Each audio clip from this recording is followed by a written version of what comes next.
good morning, good afternoon, good evening. You're listening to the Thai Expat Daily Show. I'm your host Kieran Mack and thanks for tuning in. Don't forget to like this video if you're watching us on YouTube and please do subscribe. We're also available on Apple Podcasts, Spotify, Amazon Music and a host of other podcast players. Now that that's all done, let's jump into today's show.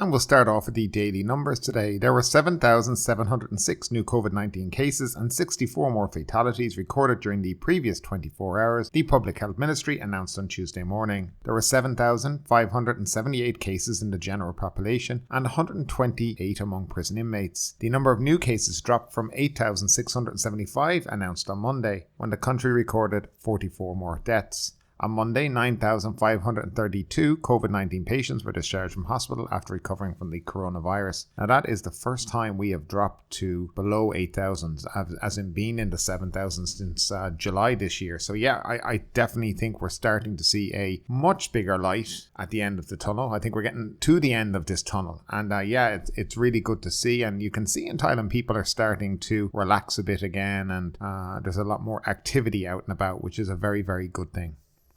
And next up, probe into bogus exports. Prime Minister Prayut Chan-o-cha has ordered a further probe into tens of millions of counterfeit medical gloves reportedly imported into the US from Thailand following an investigative report by CNN. The PM has assigned Deputy Prime Minister and Commerce Minister to look into the matter, said Government spokesman Kun Thanakorn on Monday. Some 80 million counterfeit rubber gloves were believed imported from into the US, and the Commerce Ministry has asked for further information about the case from the Food and Drug Administration. Police Colonel Neti, Commissioner of the Subdivision 4 of the Consumer Protection Police Division, said the two cases reported by CNN were first dealt with last December by the Crime Suppression Division, who have already forwarded these cases to public prosecutors. No fraud cases associated with the unauthorized medical device production cases have so far been submitted to the CPPD. Normally, when it comes to fraud cases involving medical gloves, it typically involves one of three common forms, namely used gloves that have been washed and repackaged, substandard medical gloves imported from China and repackaged, and substandard medical gloves produced locally in Thailand, he said. The CNN report concerns two cases of counterfeit medical gloves in Thailand, he said, adding that the first case dealt with the unauthorized production and repackaging of medical gloves and unlawful use of two trademarks, SkyMed and Citrang. The second case dealt with the production of counterfeit nitrate medical gloves by Atitap Chumpon, who had earlier last year made headlines when he was reportedly involved in controversial hoarding of millions of surgical masks during the COVID-19 outbreak. While the demand for medical gloves surged globally between late last year and early this year, the police together with the FDA have been detecting and cracking down on many counterfeit products, he said. Supatra Bunserm, FDA Deputy Secretary General, said she told CNN that although tens of millions of used gloves seized in other countries were found in packages containing the SkyMed trademark, they apparently were fake products. An FDA investigation found that SkyMed had neither imported medical gloves into Thailand nor produced any glove on its own in the country, she said. In a raid carried out last December at a warehouse owned by Paddy the Room Trading Company, the authorities found a large volume of used gloves and a number of workers packaging these gloves in new packages containing the SkyMed label, she said. Well, that's an interesting story. It's amazing when a story like this hits the international media and that of CNN, how the government are able to spring into action so professionally.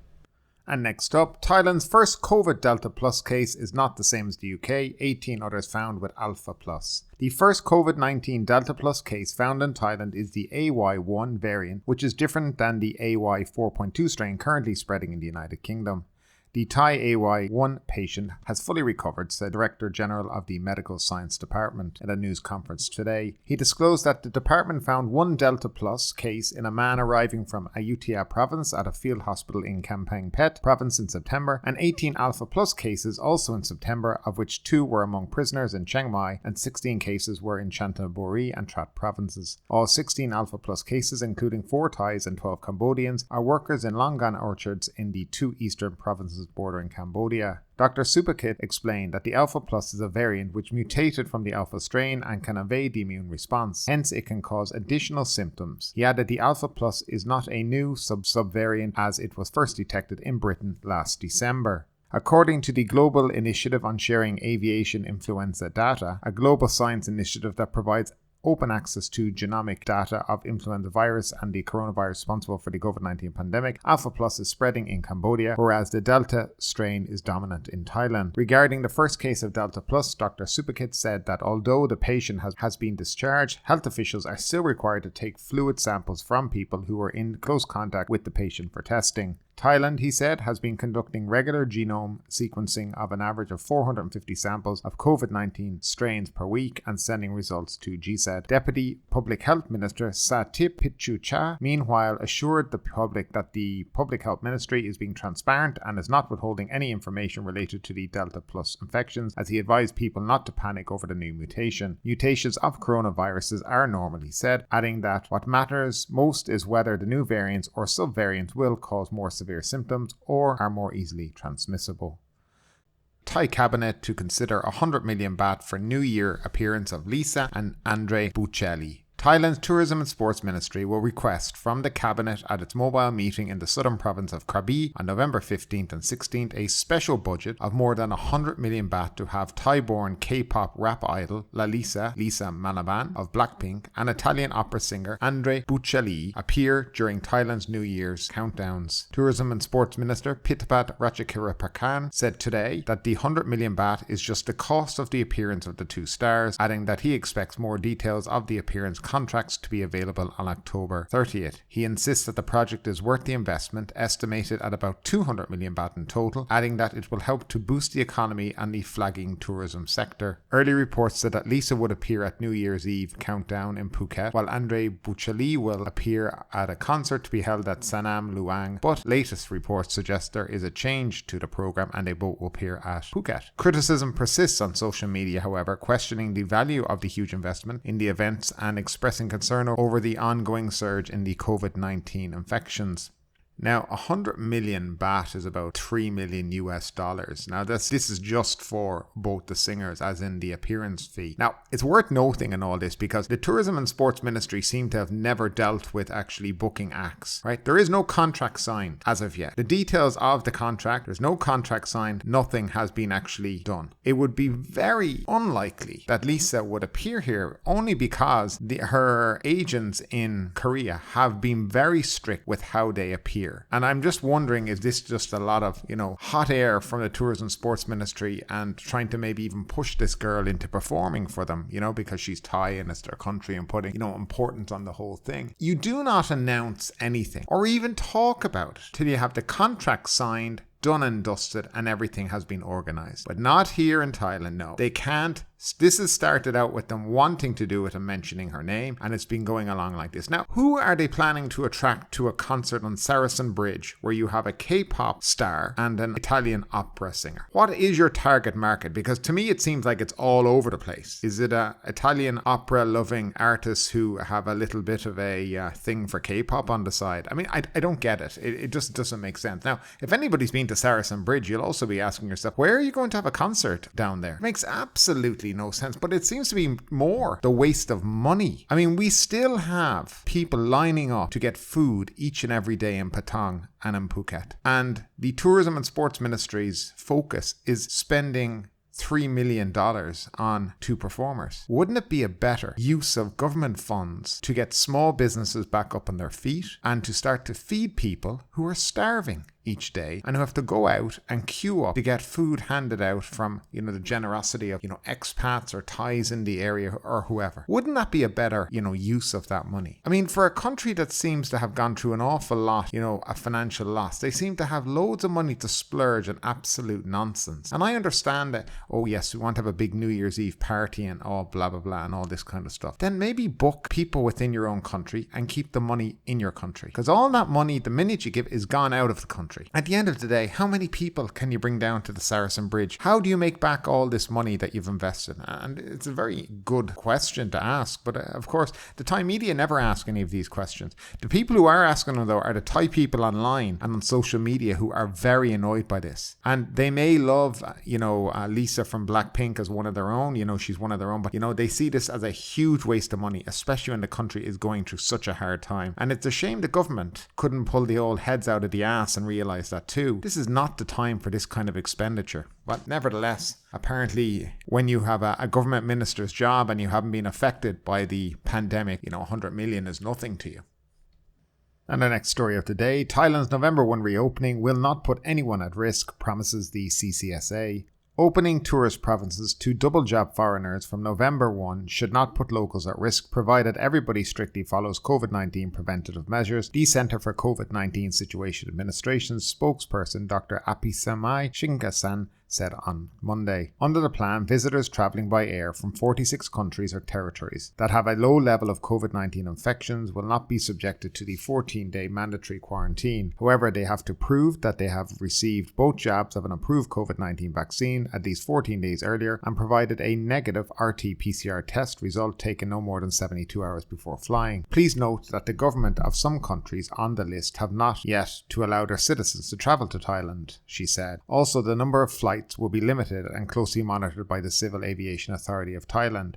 Airlines cannot resume their services to the same level as they did before the pandemic. As for the worries that the increase in new cases in the 17 blue zone provinces may affect the reopening plan, Apisamai said the CCSA and the Public Health Ministry will use different criteria apart from infection rate to determine if the areas are ready to be reopened. The other important factors that may affect the decision include vaccination rate, the number of severe cases, deaths and readiness of the public health system. Only certain areas in the 17 blue zone provinces will be able to reopen to foreign tourists, mostly cities with tourist attractions, she said. These areas have been carefully considered and picked by the Provincial Communicable Disease Committee, the Tourism and Sports Ministry and the tourist associations in the provinces. When asked if businesses that employ the COVID-free setting can refuse to serve unvaccinated customers, she said this measure was not mandatory but based on cooperation. The COVID-free setting, which includes maintaining social distancing, having staffers double jab and regularly tested using the ATK, aims to keep both customers and employees safe from the virus. It can be flexible when necessary, as people will need time to adjust to the new normal, she said.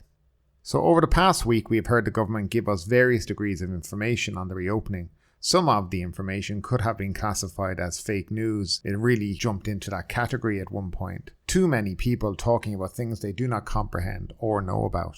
I think after the last few days we have finally gotten the real information, and hats off once again to the Ministry of Foreign Affairs for the work they put in correcting people on an hourly basis, it seems. So yesterday, several Thai media and a relatively famous blogger, Richard Barrow, were invited to Suvarnabhumi Airport to be shown the entry process once you arrive in Thailand, and I thought it would be a good idea to go through it so people will have an idea of what to expect when they arrive. The first thing we learned is that the promised processing time of 1 to 3 days for the Thailand Pass is more like 7 days according to the Ministry of Foreign Affairs. Now hopefully this is a worst case scenario. We also discovered that despite what was said, the Thai embassy in your home country will be processing that information. It was said it was going to be done by the Ministry of Foreign Affairs and some AI software, but that seems to be not the case anymore, so I wonder what's happened there. Now, as we've said before, you must book an SHA plus hotel for the arrival day, which should include the hotel transfer, PCR test and a rapid antigen test. I've seen a few packages online so far, but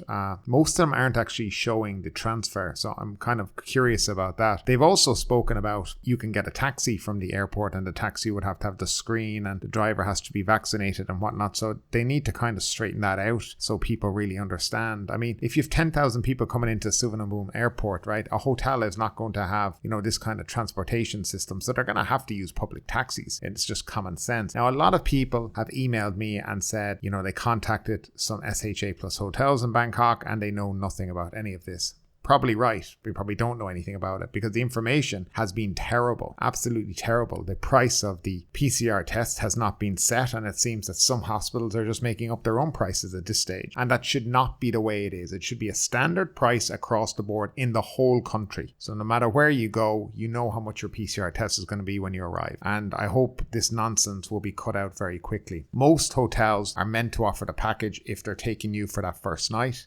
Okay, so give them a little bit of time. They're probably still trying to get their heads around what's going on, and I can completely understand that. Now, you can also go straight to Hua Hin or Pattaya from the airport, but it's probably better to stay in Bangkok the first night, get your test out of the way, and then you have a fresh run on it the next day. When you arrive, you'll go to the Thailand Pass lane, where they will scan your QR code. Once this lane starts up in the airport, this is all you will need to do. You won't need to be showing any of this paperwork and reproducing all of it, unlike what the Civil Aviation Authority was telling you. But, remember, this is Thailand and they do like bureaucracy and they like to involve everybody, including the traveller, in it. So you need to understand that too. Then you go on to immigration, baggage claim, and then out to customs and out to your taxi or your transfer to the airport. Now you don't do the PCR test at the airport. You'll be doing it at the hotel or at a testing centre. So some hotels and maybe the kind of higher level 5-star hotels are teaming up with hospitals to provide it in the hotel when you arrive. So that's, a good thing, but I worry that might be expensive as well. Others will have to take you to a testing site where you will be done. I mean, if you come at 3 a.m, and arrive into Bangkok at 3 a.m, you probably may not be getting tested straight away. You may have to go to your room and then they arrange a time in the next morning for you to get to your test or whatever. So, we'll see how that plays out as well. Now, as you heard in the story that I just read to you, they're limiting, they say, the number of flights. So there's not going to be tons of flights coming in. They're going to control everything. Well, that actually has to happen with most airlines cancelling their slots. They're not limiting anything, right? There's only a certain amount of airlines flying into Thailand at the moment, and it looks like it's going to be like that for the foreseeable future until at least March or April next year. So there will be limited flights. Yes, they're going to need to control the amount of people coming in because I just don't think they have the capacity to handle large volume of tourists. But then again, if you're setting yourself big goals and big budgets of tourists, then you need to have it open and ready to go. Look, the more I hear about this whole Thailand Pass and what's going on with it, the more I really, we've discussed this before. It's basically a rebranding of the COE. I mean, it's not fast. It's not quick. They say it can take 7 days to get your Thailand Pass QR code approval. But they say you can only fly 7 days before you go. So is the plan that people are going to be sitting worrying about whether they get their QR code after paying, lots of money for flights and hotels and all that? It does seem really unprofessional and disorganized. Maybe in the reality of the situation, when it finally gets up and going, it will be quick and it will be fast. Who knows? It's hard for us to say until it starts. Now, the website will open on November 1 at 9 a.m. That was confirmed today. So people can get on and start, doing it. What I will do is, and I plan to do, is on November 1, I will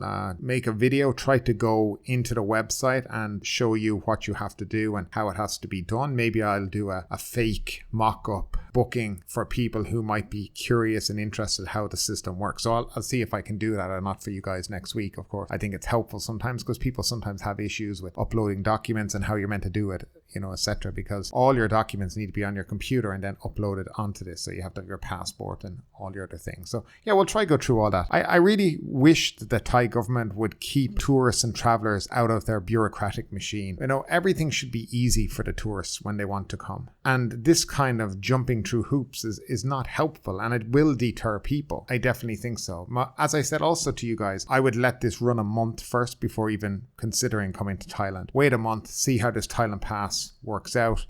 Hopefully they iron out all the kinks that will definitely be in it, and situations that they haven't foreseen that when they pop up, they'll fix it, and it'll be an easier process for people. But that's my advice to the people out there. Again, if you do have questions, you can email me through my website or I'll leave the email address down in the description. There's no problem. I'll reply as soon as I can with as much relevant information. I've got about 20 to 30 emails since I put the Q&A up with people asking about their specific situations. I'll do my best, obviously, always to try and help anyone out there. Absolutely no problem with it at all. I will give you as much accurate information as I can. But anyway, that's it, and we'll move on to the next story.